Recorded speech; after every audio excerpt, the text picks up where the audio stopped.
This episode is quiet, so turn your speakers up to full so you can hear me.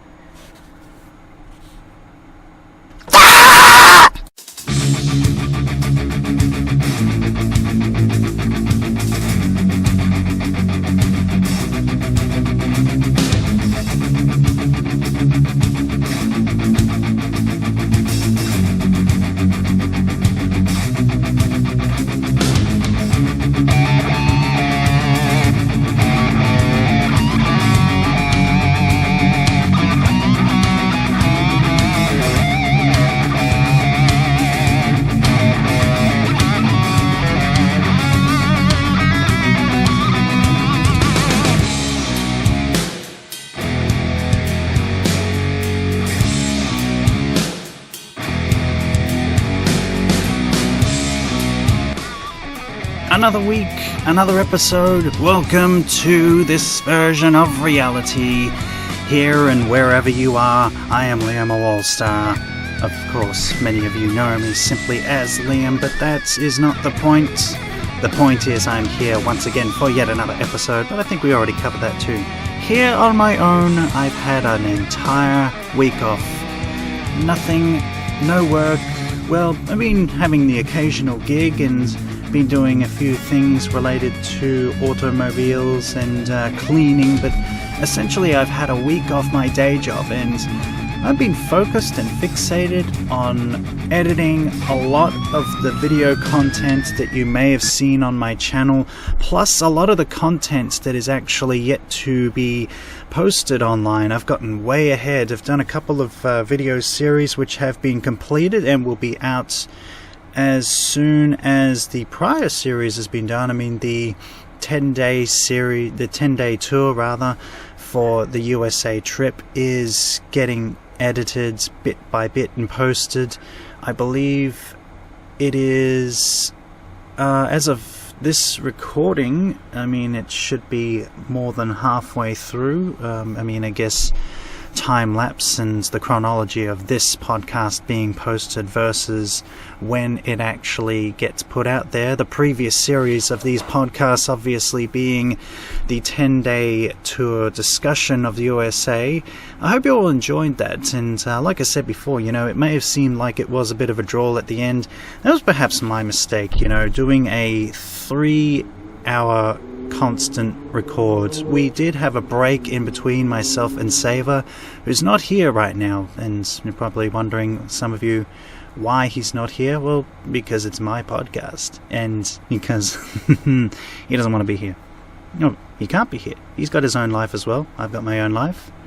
We don't have to do all these podcasts together. No, but he recorded it with me for those 3, and that was the first lot of podcasts that were recorded, and we did it in a sit-in. The first 2 were recorded in a 2-hour block, and then we went and got a meal, and then came back, and then recorded the last hour. It was probably 4, maybe 5 in the afternoon. We'd done some other stuff that day, pertaining to editing and fixing all my computer, and that's well and truly covered that whole story. But then recording all those podcasts, and over the course of time we've been doing other series as well. The Tekken Challenge will be coming out shortly after the 10-day tour of USA series has completed, and I'll leave that as a bit of a spoiler there and try not to add any more information to that, and just say that it is going to be coming out straight afterwards. A Logic Prevail series, which constantly is out on a Wednesday. Tried to change that up each week, and then we'll eventually switch to another series. Looking to put the series in 13-week blocks to keep them fresh and to keep things just rolling along, so that it doesn't continue to, become just the same old. It's like, after 13 weeks of one series, at least 13 weeks, because then that's pretty much quarter of the year, 13 weeks, and then switch to another series. The exceptions to that obviously will be the podcast and the stand-up highlights, which will be podcasts and will be uploaded on YouTube and the podcast channel every Sunday, as long as I am doing the podcast and as long as I am doing stand-up and editing all the highlight videos. Had a very good run of stand-up as of late, especially since I have basically gone back to my best material, worked on it and made it even better. Definitely making some grounds there, and certainly looking to build up what should be a very good and lengthy run as a stand-up comedian. But in other news, I guess, on the outside of it, with all these videos and the media and everything, with the YouTube channel, things are going well. The fiction series has gotten some views as well, which I load on Monday. I will be loading a different series on the Monday and the Wednesday and the Friday every 13 weeks, but like I said, on the Sunday I'll be keeping it the same, because Sunday is basically just, it's a day where, you've got the stand-up highlights, where I'll show some highlights of the stand-up shows which I've done, open mics and otherwise. And some people might be thinking, that I'm not really loading any of my actual routine, but more or less just some clips, and that perhaps the highlights aren't exactly the highest of highlights. And my answer to that would be, obviously, yes, you're right, but like I've said before, and if I haven't, I probably have, I'm sure I have, in previous recordings, videos, and even in the stand-up highlights series itself, is that if I upload my actual A-grade routine in its completion on YouTube, then why would there be any point of actually going out to see me? You'd just see it on YouTube, and maybe that would get me a lot more subscribers, maybe that would get me a lot more views, maybe that would get me some revenue through the ad sourcing through YouTube. But then, is that going to get me anywhere in the outside world? And the answer is obviously no. If I go down the track and look to put that 5-minute routine into, say, an hour special, a long way down the track, if ever and whenever rather that would actually happen, then why would you go and buy that DVD? Why would you buy that special when in fact you could just, I guess you could just go on YouTube and watch it for free, Which, I still want to upload stuff on YouTube, because there are a lot of clips and quips unique to each individual performance, my interaction with the crowd and the different venues, which certainly garner different reactions within the same. You obviously, with the comedy, it's the laughter, but sometimes you will get people who react in a slightly different manner, and it's some people who react to different things a little more. You might get the female demographic who might laugh at a particular joke at one venue more than the male demographic. You might get the males who, and one of the recent ones I did, actually, it was a much different reaction. One of the jokes that I do, I'll give you a little bit of a snippet example. In one of my bits, one of my greatest routines that I've done so far, that I've worked really hard on, and I've been performing it for at least a month, nearly 2 months now, before I switched over to working on some other material and perfecting that. But basically the joke was pertaining to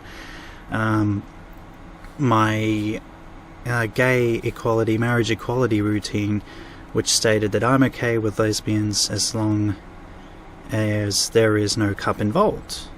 And that got the male demographic at a particular venue, which, if you see the stand-up highlights when it catches up to that, you'll see that there was a particular almost overreaction from a male demographic, like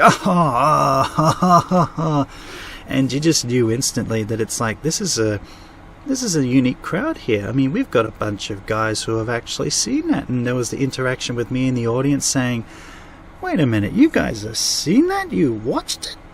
You watched it? It's like, yep, they were laughing and just sort of nodded. It's like, yep, I just outed a bunch of guys, and not in the gay way, not in the coming out of the closet way. We outed them as people who watched that. I've never watched it. Get that out right now. A little segue from that and say, I've never watched that, and I never will. even on my next planned series for the Monday, which will be the No Reaction Challenge, there is no way that I will ever watch something like that, and if someone were to recommend that would be a video that I try a no reaction to, I would just give them the default and say, you know what, you could just have it, because there are certain things that you just should never have to watch and should never be exposed to, and ultimately as well, that kind of content is not something that really anyone has to voluntarily or compulsorily, I don't know. Well, basically what I'm trying to say is you can't force me to watch that stuff, and no one really should be exposed to that. So consider that an honorary win for every single video like that, and consider me to have lost the challenge with every single video like that. But, you know, it's been interesting recording a lot of this content, and even finding the time to just vary it a little, get a lot of things done. But when I get into a rhythm with it, it actually goes very quickly. Like, probably the hardest one for me would obviously have to be these podcasts here, and only because I've got to fill an hour of conversation, and that's a difficult thing for me to do because I don't talk much. And, you know, that's also why I have gotten Saver along, and that's why I'll probably get other people along, obviously, because to maintain an entire hour conversation is not an easy thing to do unless I've got an exact topic of conversation which I can talk about for the hour, which I do have a lot of things that I do plan to post and discuss, but it's not easy, you know, because there are some things which is just straightforward for me, and I'd have a conversation, I'd get the point down in a few minutes and then be done with the conversation, because it'd be like, yep, it's all straightforward, there really is no discussion regarding it, and if there is, then we've already covered all topics and gotten straight to the conclusion within a few minutes, and now we're just prattling along, and maybe I'm doing that again now. But what is exactly the point of this video? Everyone has already watched it and seen that it is the YouTube channel update and Facebook feed edition. The YouTube channel update is just what I just covered, and if you want to see all the content of my YouTube channel and more that is yet to come, check out my YouTube channel at Liamo All-Star at YouTube. I think it is actually still titled Liamo All-Star TM. For trademark. I put it as that years ago, just simply as a means of, you know, putting trademark, you know, because TM, but I might change that, considering that, you know, Liamo All-Star is actually something that, you know, I have and that I own, that is, you know, something that is straightforward. But, you know, I guess it goes without saying, but what do I mean exactly by the other thing, Facebook feed? Well, like I said, there's a lot of stuff here on my Facebook that comes through from time to time. A lot of different random posts that I do often share and do often come across my news feed, which I find to be very interesting. I saved a lot of them, and by a lot I mean not too many, but a lot, considering that I've got a lot saved here. And I did plan on making this perhaps an end segment of the podcast series, but I've just got so many right now at the moment that I just decided to kind of clear the list, and maybe if some new ones come up week by week, and then I put it in just before the end of each podcast, because it provides an interesting topic of discussion, just to sort of provide like a different kind of news source. Because I mean, a lot of podcasts do at the end go and do some sort of news segment where they offer opinions and things, but you know, they've got it covered, I think. And that's where I want to do something a little different, see what comes through my Facebook feed that is rather interesting. Like, for example, this one here, which I saved rather recently, regarding a 4-year-old's tombstone. A mother was forced to remove a 4-year-old's tombstone, or headstone rather, because one complaint. and it was pertaining to a headstone that was removed that cost at least 4 to 5 grand, and this was in United Kingdom. So about $4,000 or $5,000 to save up for a nice headstone for a child who had died, and 3 days after the headstone was erected, it was taken down by a council in Worcestershire. Now, this is a little bit of old news as of this podcast, but still, it is something that is a rather interesting topic of discussion, as they claim the headstone was not in keeping with the cemetery, and that the headstone was taken down without the knowledge of the mother. Now, they wanted a place to grieve for their son. It was built and manufactured, put down, and there was no issue. Obviously, the cemetery had no issue with it, but the council figured that, well, because he was buried in the adult cemetery, because that would have made him close to family in terms of the, in terms of what the family's wishes were.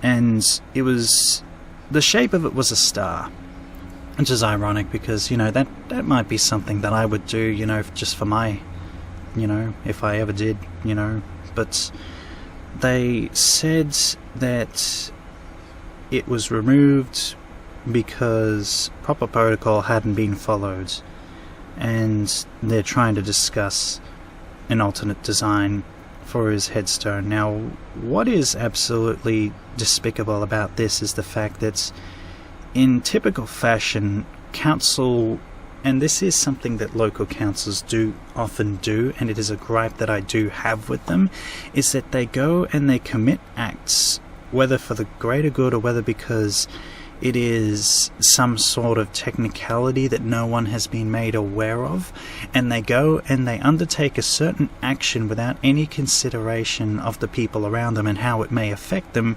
because it's simply against their rules. Now, a lot of the time, you go and ask council, well, what specifically are the rules? What is the legislation on a particular, say, for example, cemetery headstone in this instance? Not everyone in the customer service is going to know that answer straight away. They're going to have to look it up, and there's always going to be a dispute in there, and there's always going to be a level of misinformation.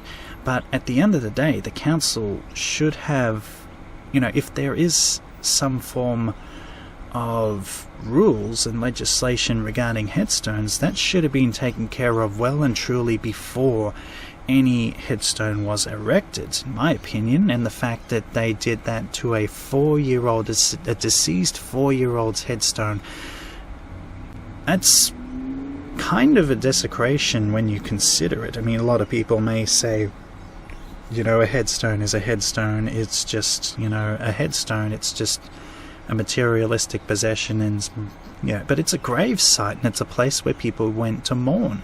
And you could just imagine that one day someone came along, maybe they hadn't been there in a while, maybe they were never informed, or maybe, council, like they do sometimes, send a letter, send a memo, and it gets lost in the mail, or they claim they sent it. It says it sent it on their system, but it never actually got out.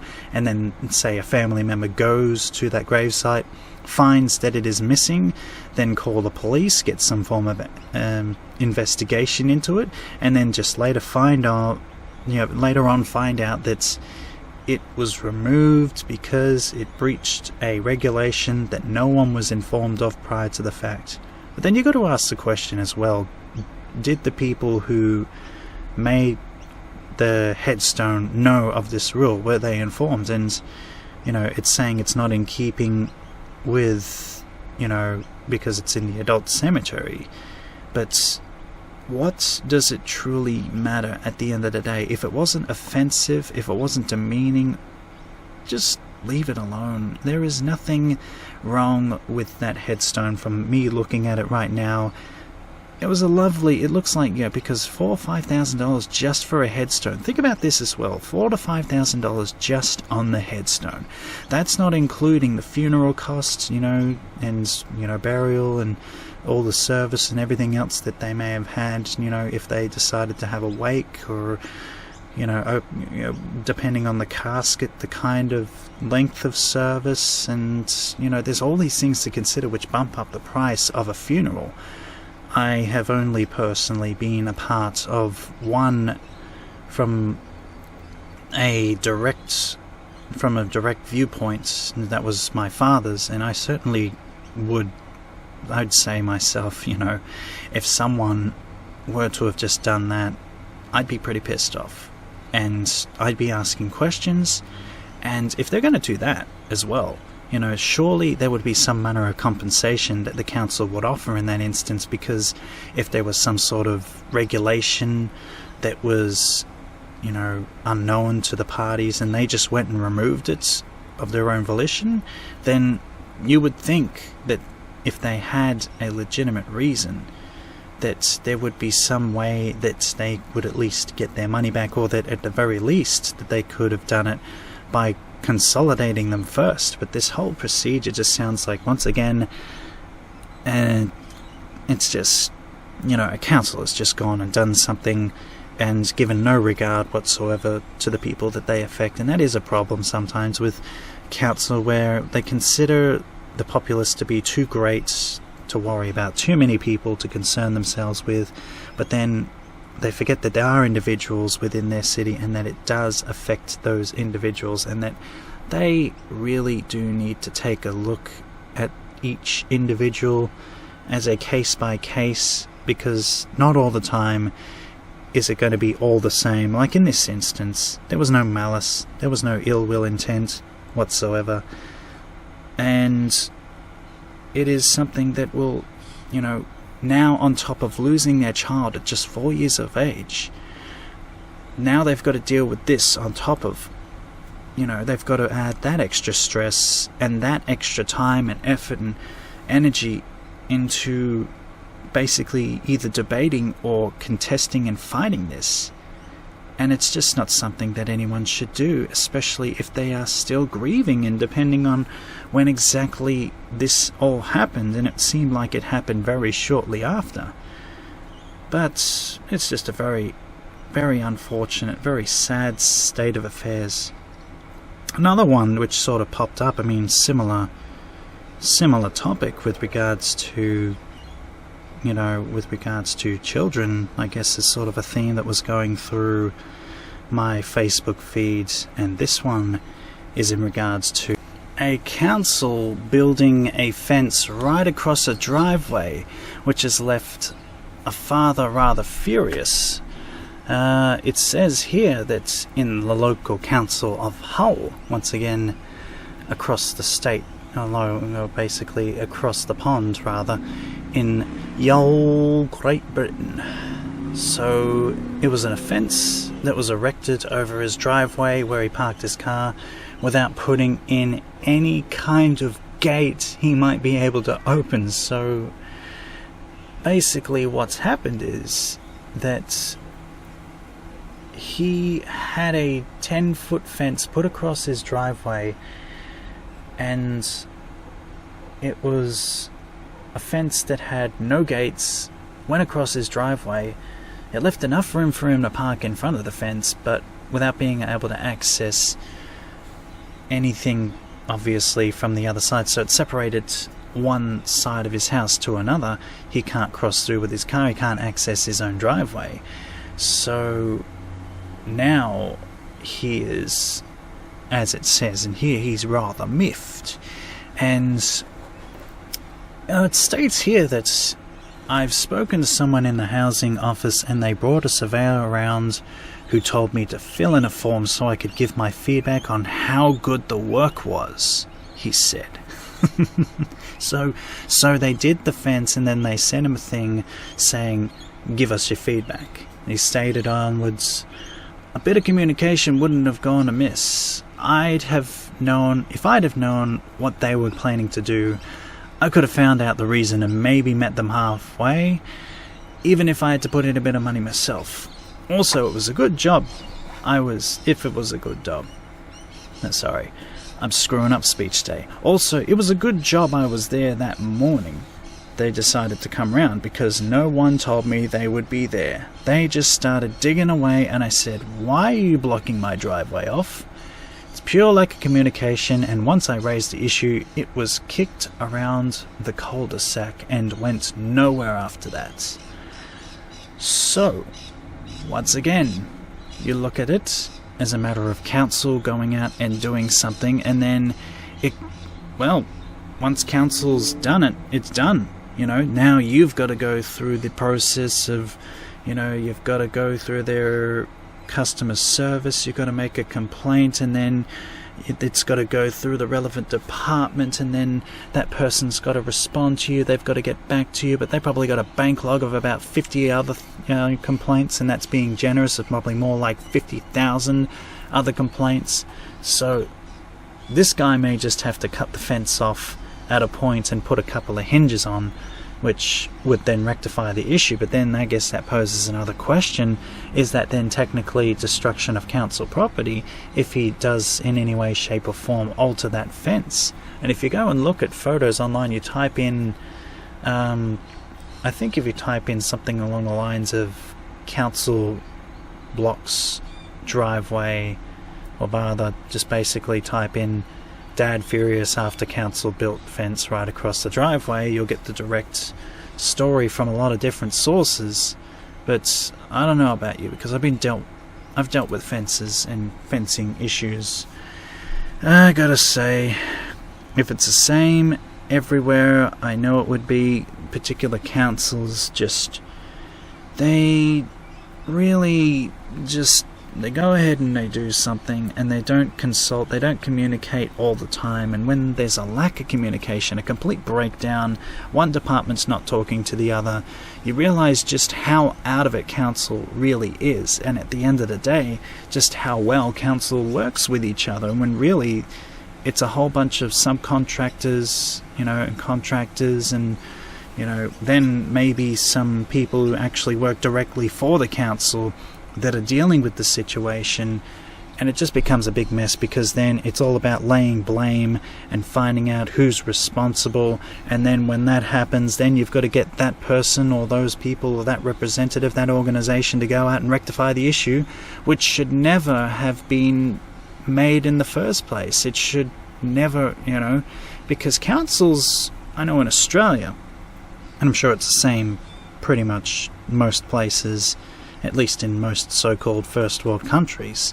where if you even block a driveway, it's considered blocking thoroughfare and access. Even if you're blocking your own driveway, you can be fined, and the reason for that is because if there's no thoroughfare, say there's an emergency, you have to exit, or basically simply because if you're barricaded into your own home, well, I mean, it depends on the situation, but ultimately you have the right to free access in and out of your own home.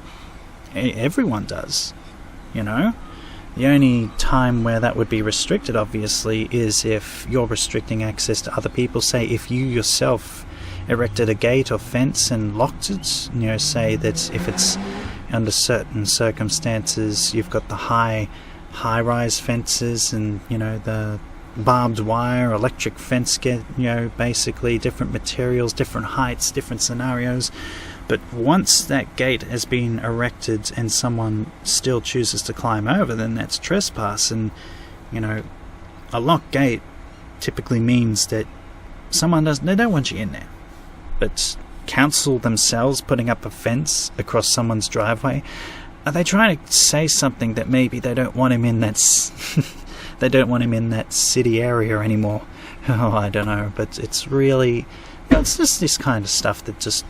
It's really interesting, because you just wonder if they will ever do anything about it. And that would be interesting, to see council do something without question, without it having to go, because it's come this far and it's gone through the media, and the media outlets have all picked up on it, minor media outlets, I guess you could say, because, well, it's not hitting major international news because it's just basically an article that's come across my Facebook feed, but it's still come across different websites, and people, to get it, obviously traffic and say, what's your thoughts? What is your opinion on the matter? Mine's simply this.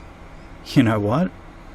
you made this mess, you clean it up, or you basically reimburse for the time and labor that it would cost to rectify the issue. Just do right by your people within your council or your region that you're governing. It's really that simple. But, I guess that might be asking too much, you could say. My. Here's another one, right here. I don't know how legitimate it is or not, but hey, that's why I call it Facebook feed. Disney accused of illegally spying on kids through mobile apps. So it says that Disney has allegedly been illegally collecting the children's personal information through various apps and games. So it sounds like it's, similar to what, basically everyone does in any software. Like if you download a certain software, app, program, game, anything, there's that little tip box that says, do you wish to send information for customer experience or feedback, and for reporting errors, and basically it constantly sends information back so that it can so-called help improve your experience. And I guess that's very well renowned with Google with regards to locations. And when you turn on, basically tracking location, and basically it landmarks everywhere you go, then that can be used as a very useful tool against you. That information, if you're a criminal, it is the best thing in the world, because it can track you down very quickly, and a lot of bad people have been tracked down. But the unfortunate thing is, especially in perhaps this instance, is that it kind of sweeps a few people in that didn't really do anything wrong. And it says basically that a San Francisco resident is suing Walt Disney, the Disney Electronic Content and others, in a class action lawsuit. So basically stating that an advertising specific software development kit is embedded within certain apps and games that are able to track personal online behavior, and some of the games included in the Disney Princess Palace Pets, Dodo Pop, Club Penguin Pop, Disney Crossy Road, Cars Lightning, it's a few other things here, and saying that it basically brings up the issue of children's security, Online Privacy Act, and the fact that it's supposed to protect children from these sort of actions. And there was an attorney regarding the situation which went on to state Disney has failed to safeguard children's personal information and ensure that third parties' collection of data from children is lawful. Congress enacted the Children's Online Privacy Protection Act for very good reasons. As a company long engaged in the practice of engaging and profiting from children, Disney needs to make sure its games and apps comply with the law. Now, that is rather interesting right there, but there was a spokesperson who reached out and basically stated that Disney has a robust COPPA, so basically the governing body for Children's Online Privacy Protection Act. So COPPA, that's what it stands for, the COPPA compliance program, and we maintain strict data collection and use policies for Disney apps created for children and families. The complaint is based on a fundamental misunderstanding of COPPA principles, and we look forward to defending this action in court. So it may just be sort of a rock and a hard place, because on the one hand they'd argue that it's simply like all software and all programs, that it's just merely data collection for error reporting, for customer experience, and to basically improve on their product, and that's where a lot of people do get away with it.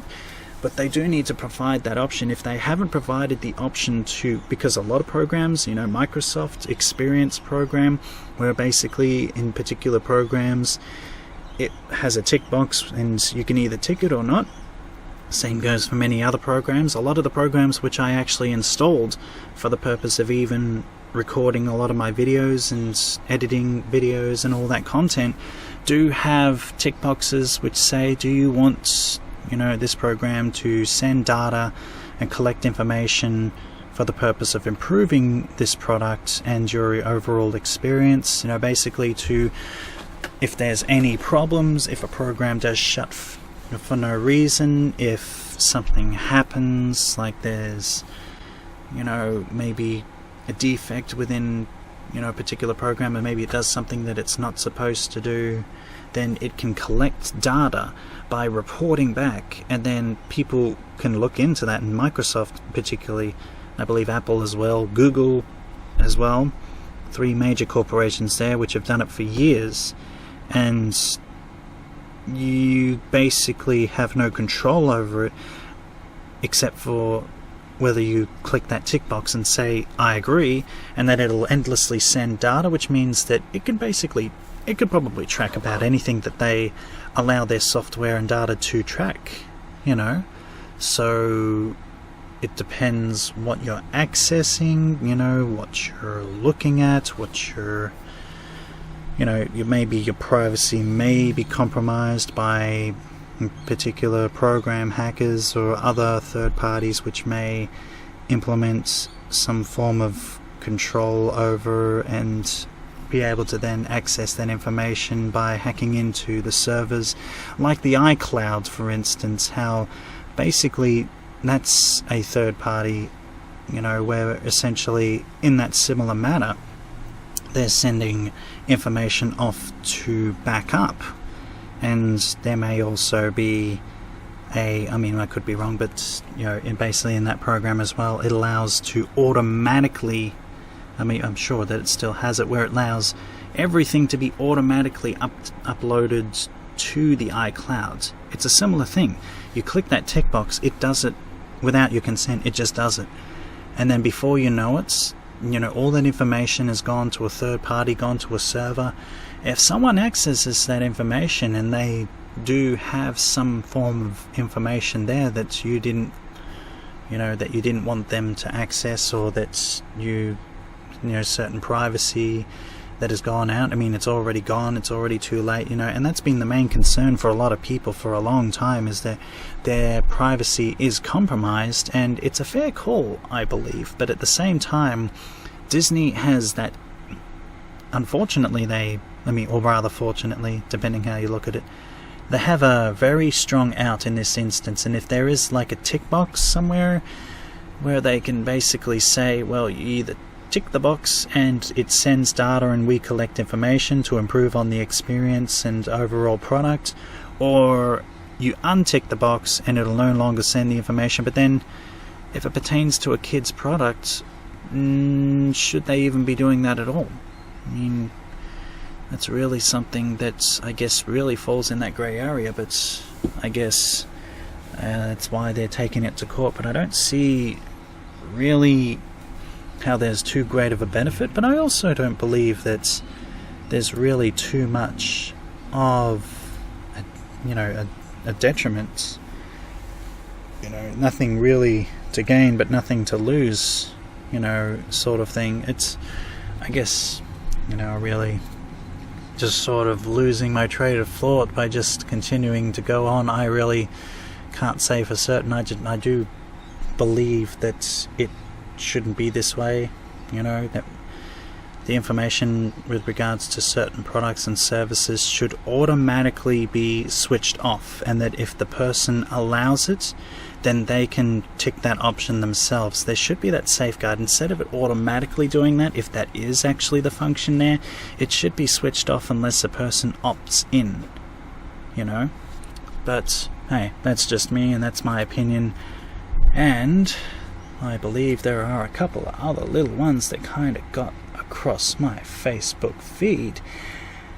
Well, this one is definitely an interesting one, but once again an old one. But hey, once again, why I am clearing my links through my Facebook feed to get this all out the way and discuss it and say, yeah, this is the interesting stuff that comes across my Facebook feed.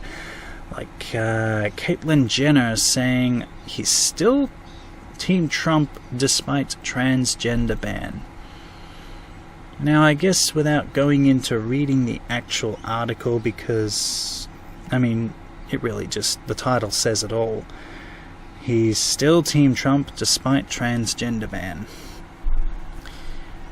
There are two people in this article who I could really care less about, unfortunately, Trump and Jenner, because we're talking about two people who have done what they have done and become what they have become for all the wrong reasons, and used that for their own personal benefit, their own gain, and have acted very selfishly in a lot of the things that they have done, who have profited from what they have done. It's something that they really shouldn't have been able to profit from, but we just know.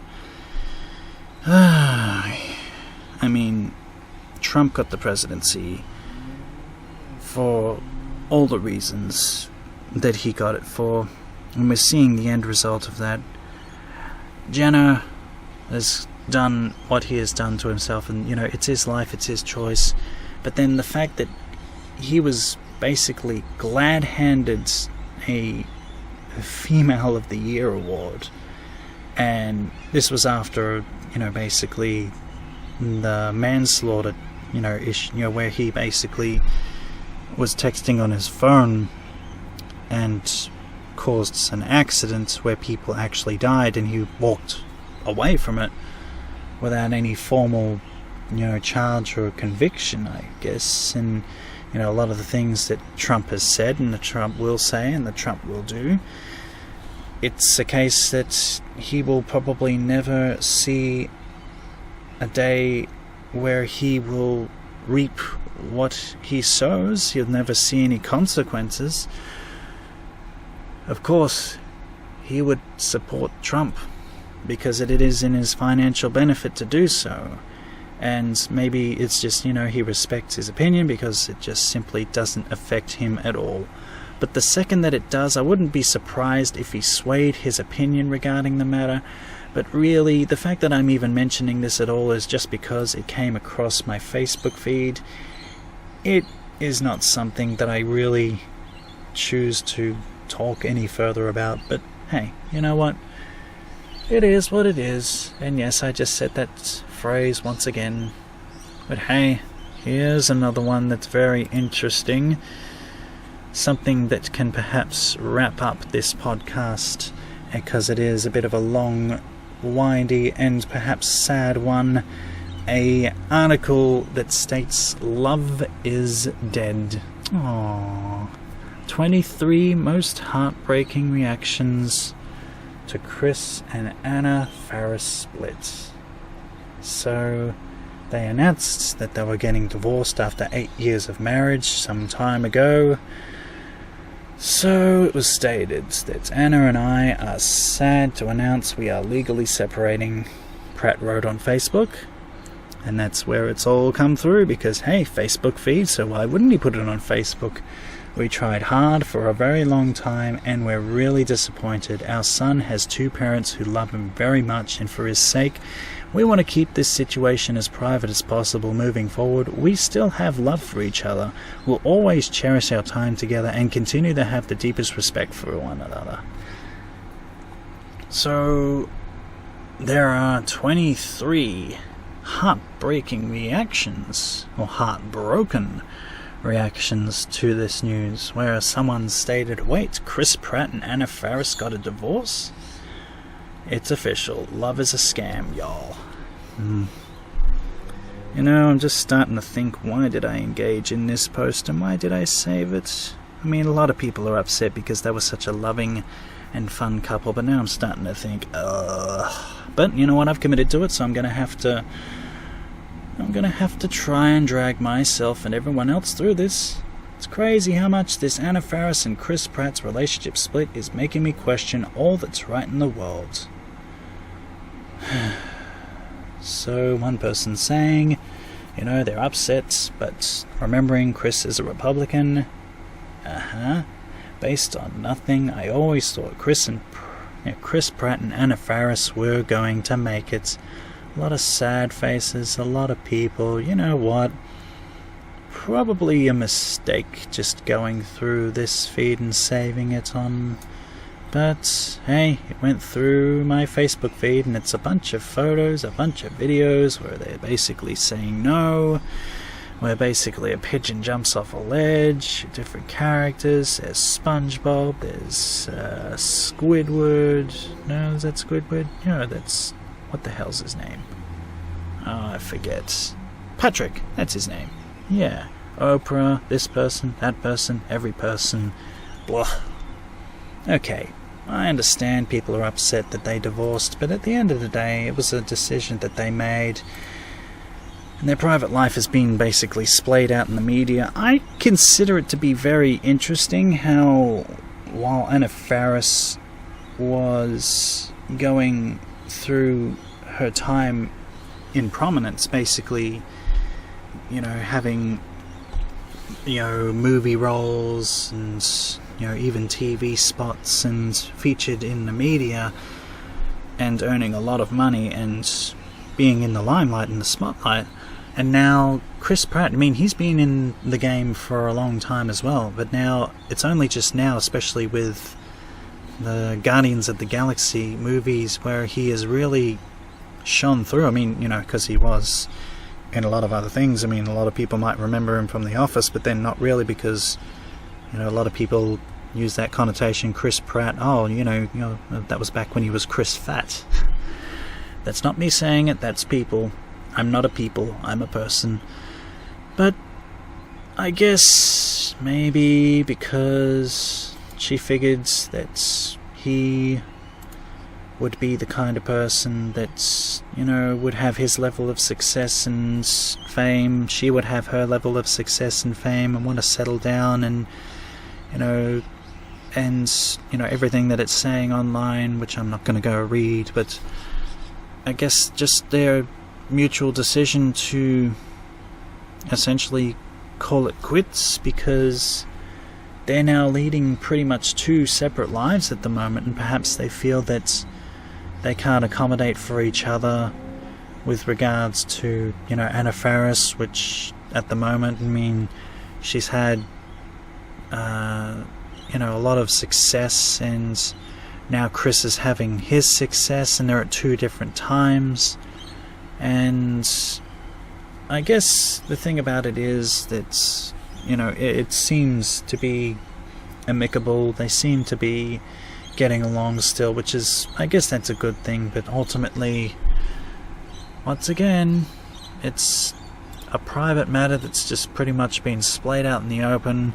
It's unfortunate, yes, and a lot of people were upset to see that they did split up, because they did seem like that charming, happy couple, but once again, like, you know, their private life different to their public life. You know, you don't always see what goes on behind the scenes, and, you know, it is unfortunate, but I think there are a lot of people who are kind of getting a little too involved in the matter and just sort of what can I say?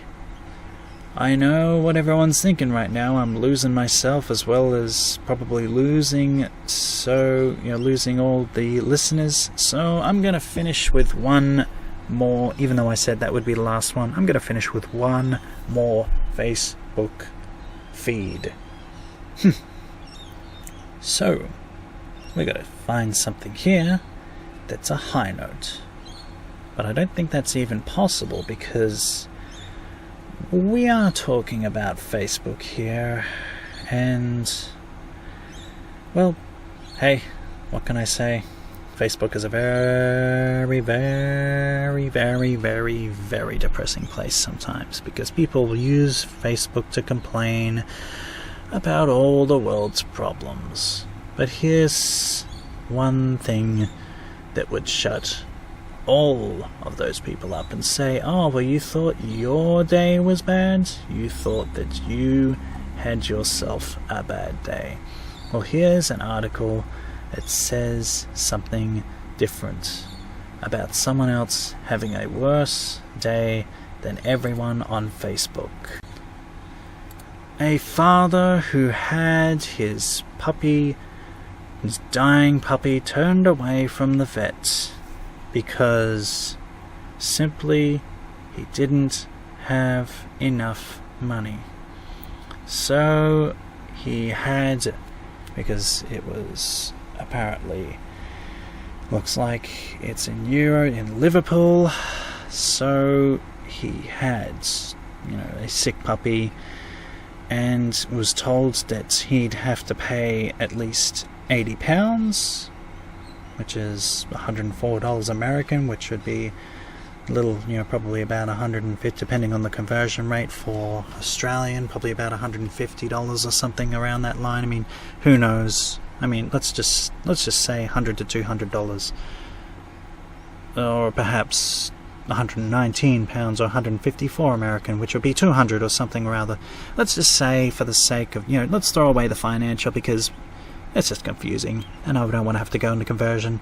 But basically, what it's about is that he had only half or a third of the money that was required, but that he said that he'd get the money, but then by then the chance to save his daughter's puppy had gone. If he had given the chance to save up that money. So essentially he was told that if he didn't pay, that they could do nothing for him. Instead of offering some sort of installment, some sort of payment plan, they basically wanted up front, and because he couldn't provide the money up front, he was turned away. So he wrote on Facebook, "My benefit is not eligible to cover the treatment. I only had £35 odd in me pocket, so I couldn't pay it. They turned me away. Me puppy died right outside there in my arms, and they still left me. I was buzzing the buzzer, and all I wanted was effing money, the dirty bastards." So I think that may be a spelling error there. He says towel. I think he meant to say how. So I'll just correct that. "How do I tell my little princess her puppy has died? Why is money everything to protect? Why is everything to people? Money isn't everything. I told them then I'd get the money, and they didn't care. Now look what's happened to me. Poor little pup has died. To everyone who is a sick pet, do not go to the PDSA in Page Moss because they charge. And if you haven't got the money, they'll let your pet die. So heartbroken right now."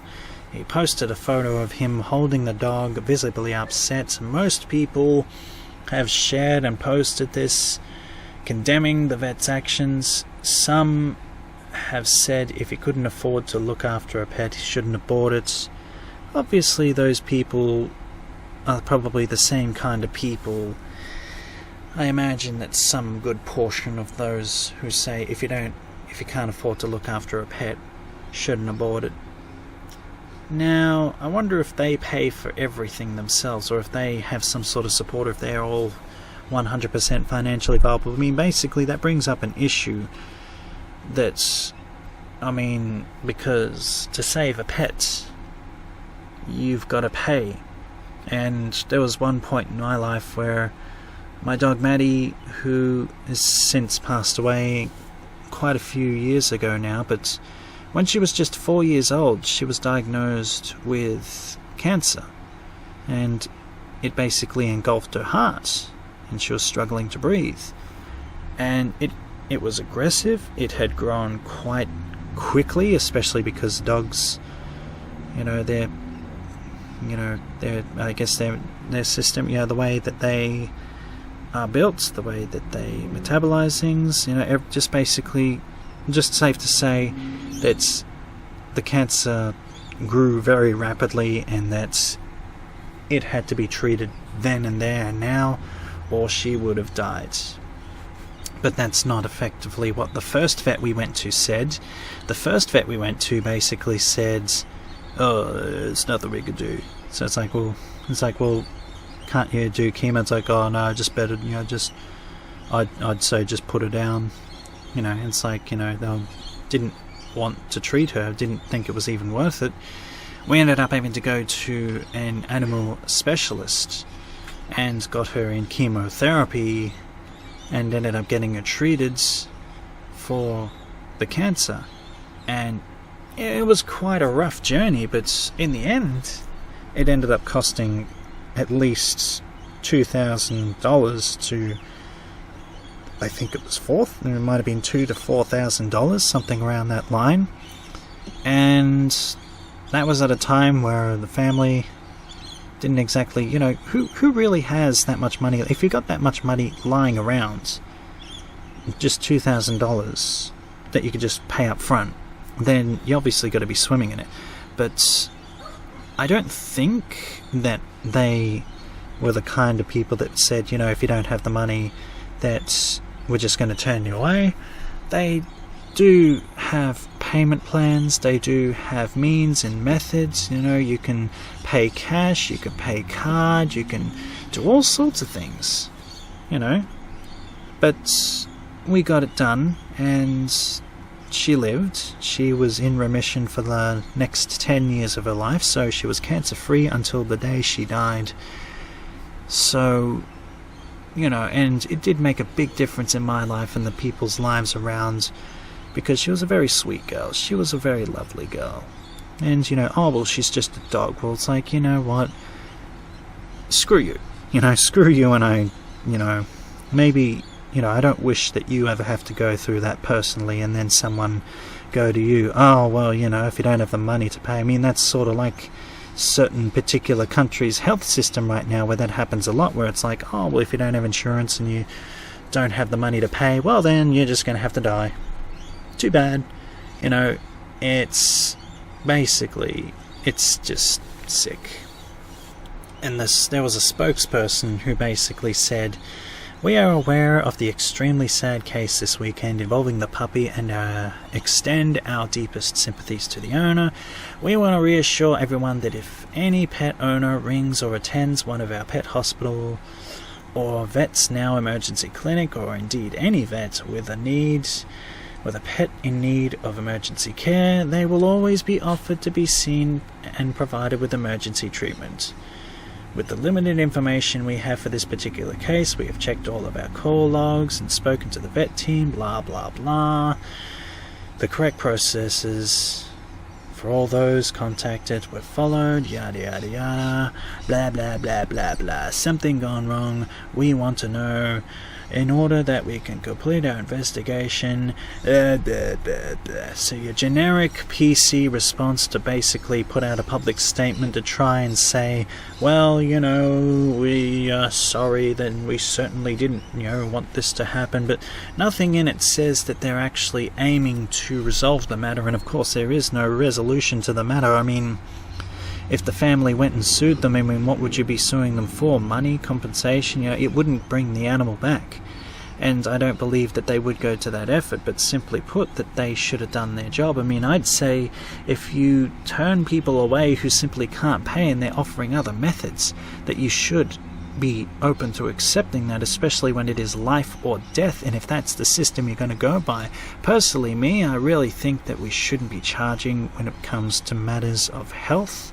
I believe that all the taxes, all the money and everything that we pay for any living creature should be covered, and that it shouldn't have to cost one simple dollar.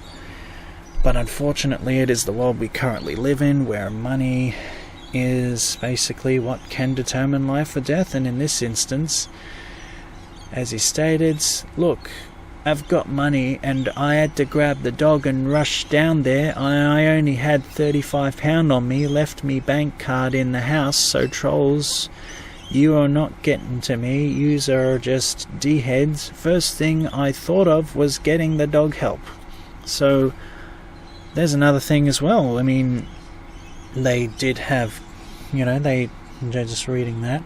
That's his response to people saying, oh, well, why couldn't you have just, put that money in the pocket, before you got the dog there? It's like, basically they turned him away because he didn't have the money on the spot. If it was a matter of getting the money, and they do have card services and they expect money up front, surely it's like, okay, go treat the dog. If you've got £35 or whatever you got on you, then pay that now, and then he goes home and gets the card and comes back, if that's what he has to do.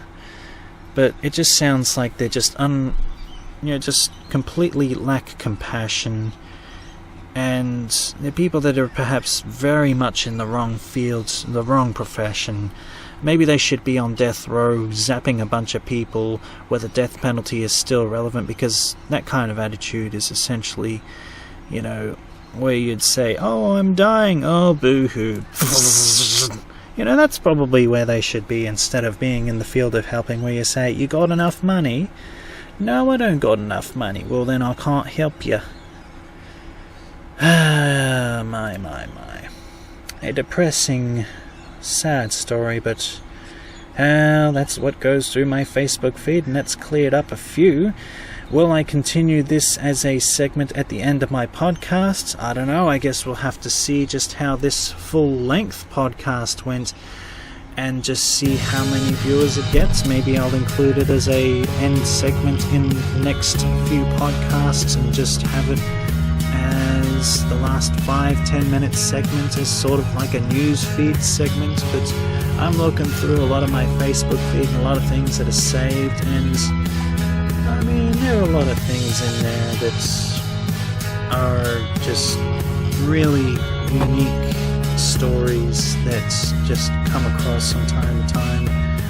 A lot of it seems to be very neutral ground, nothing too positive, except for maybe a few things that I include or will include in my no reaction challenge, but then I guess maybe that defeats the purpose. I don't know.